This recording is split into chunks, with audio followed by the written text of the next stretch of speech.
Hello guys, welcome to my channel just for chill. So ఈరోజు మనం దొండకాయ పకోడీ అనేది ఎలా చేయాలి అనేది చూద్దాం. ఫస్ట్ అయితే దొండకాయలు ఉంటాయి కదా, వాటిని బాగా కడుక్కొని ఇలా చిన్న చిన్న పీసెస్గా అయితే కట్ చేసి పక్కన పెట్టుకోవాలి. నెక్స్ట్ ఒక మూకుడు పెట్టుకొని దానిలో కొంచెం ఆయిల్ పోసుకోవాలి. ఒక 3-4 స్పూన్స్ ఆయిల్ కొంచెం హీట్ ఎక్కాలన్నమాట. హీట్ ఎక్కిన తర్వాత ఇలా పోపు దినుసులు వేసుకోవాలి. ఆవాలు, జీలకర్ర కూడా వేసుకొని కొంచెం ఫ్రై అవ్వాలి.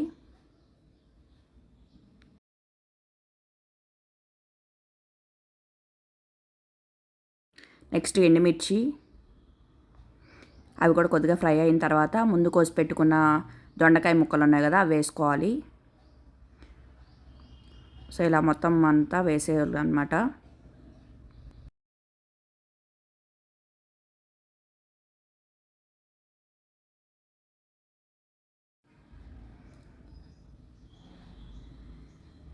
సో మొత్తం వేసేసుకున్న తర్వాత కొంచెం ఫ్రై అవ్వాలి. కొద్దిగా గరిటతో తిప్పుకోవాలన్నమాట.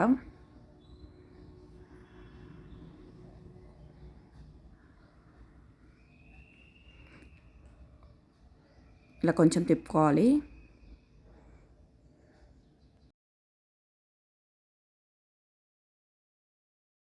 నెక్స్ట్ ఇలా కొంచెం ఫ్రై అయిన తర్వాత దీనిలో కొద్దిగా కొంచెం పసుపు వేసుకోవాలి.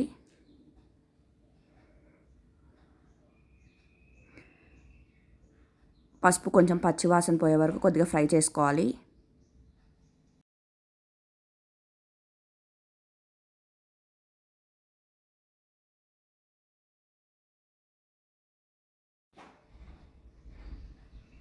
సో ఇలా బాగా కలుపుకోవాలి. కొంచెం ఫ్రై అయినాయి కదా, ఇప్పుడు మనం పకోడీకి పిండి కలుపుకోవాలన్నమాట. సో ఇలా కలిపేసుకొని పక్కన పెట్టుకున్నాం పకోడీకి. నెక్స్ట్ చిన్న బాండీ పెట్టుకొని దానిలో మళ్ళీ కొంచెం డీప్ ఫ్రైకి సరిపడా ఆయిల్ పోసుకొని పకోడీ వేసుకోవాలి.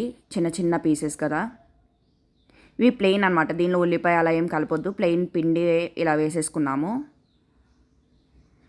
వేసుకొని ఫ్రై చేసుకోవాలి. కొంచెం క్రిస్పీగా వచ్చేలాగా ఫ్రై చేసుకోవాలి.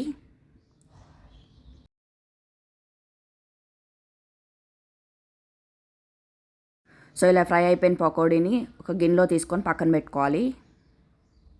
దాన్ని ఇప్పుడు స్మాష్ చేసుకోవాలన్నమాట. స్మాష్ చేసుకొని ఇలా చిన్న చిన్న ముక్కలు చేసుకొని అవి ముందు చేసుకున్న కర్రీ ఉంది కదా, కర్రీలో వేసుకొని కలుపుకోవాలి. అది కొంచెం మిక్స్ అవ్వాలన్నమాట. అలా బాగా కలుపుకోవాలి. కలుపుకున్న తర్వాత దీనిలో కొద్దిగా ఉప్పు, కారం వేసుకొని కలుపుకోవాలన్నమాట.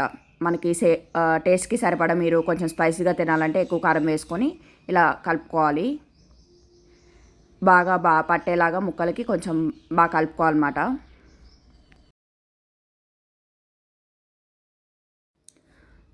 సో ఇలా కొద్దిసేపు ఇంకా ఫ్రై చేసుకోవాలి. ఫ్రై చేసుకొని మనం బాక్స్లోకి తీసేసుకుంటే అంతే, దొండకాయ పకోడీ రెడీ అయిపోయింది. సో మీరు కూడా ఇలాంటి వీడియోస్ చూడాలి అనుకుంటే మన ఛానల్ సబ్స్క్రైబ్ చేసుకోండి. ఇవే కాదు, ఇంకా చాలా వీడియోస్ అయితే రాబోతున్నాయి ఫ్యూచర్లో. So please like, share and subscribe to my channel. Thank you.